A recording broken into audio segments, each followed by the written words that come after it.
திருவள்ளுவரின் வழியில் வாழ்ந்து வாழ்வின் உன்னத நிலையினை அடைய திருக்குறளோடு நாம் என்னும் இந்த நிகழ்விலே இணைந்திருக்கின்ற உங்கள் அனைவருக்கும் முதற்கண் வணக்கம். குறள் எண் 732, அதிகாரம் நாடு. மாசிடோனிய மன்னர் பிலிப்புக்கு உலகத்திலேயே அற்புதமான நாடு கிரேக்க நாடுதான் என்றும் வீரமும் பலமும் அங்குதான் கொழிக்கின்றன என்றும் மனதிற்குள் கர்வம் கொண்டிருந்தார்.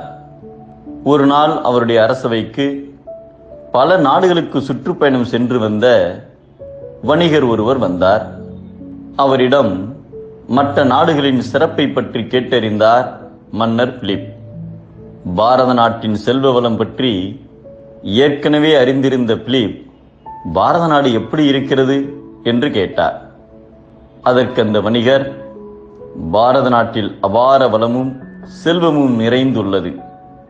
ஆனால் அதை உணர்ந்து கொள்ளும் அறிவு அந்நாட்டு மக்களுக்கு இல்லை. வீரம் மருந்துக்கும் இல்லை.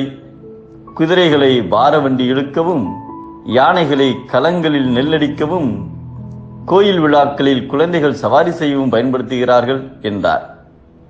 இதை கேட்டு மன்னரும் அவையோர் அனைவரும் சிரித்தனர். இதையெல்லாம் கேட்டுக்கொண்டிருந்த மன்னர் பிலிப்பின் மகன் அலெக்சாண்டர் மறுநாள் தனது குரு அரிஸ்டாட்டிலிடம் சென்று வணிகர் கூறியதை சொன்னார். அதற்கு அரிஸ்டாட்டில், அந்த வணிகன் கூறியது உண்மையானால் உலகத்திலேயே உன்னதமான நாடு பாரதம்தான். போர் வெறிகொண்ட இந்த அறிவிலிகளால் அதன் பெருமையை உணர முடியாது என்றார். அது எப்படி என்றார் அலெக்சாண்டர். அதற்கு அரிஸ்டாட்டில், ஞானமும் வளமும் நிரம்பிய இடத்தில் குதிரைகள் வாரவண்டி இழுக்கத்தான் செய்யும்.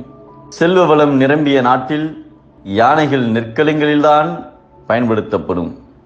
பேராசையும் போர் வெறியும் ஓங்கி நிற்கும் இடத்தில்தான் இவை போரில் பயன்படுத்தப்படும் என்றார்.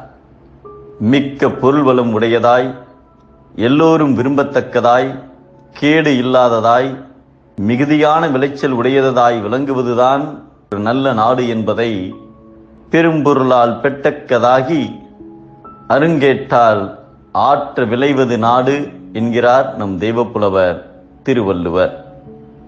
மன உளைச்சல் கொண்டதல்ல நாடு, நல்ல விளைச்சல் கொண்டதுவே நாடு.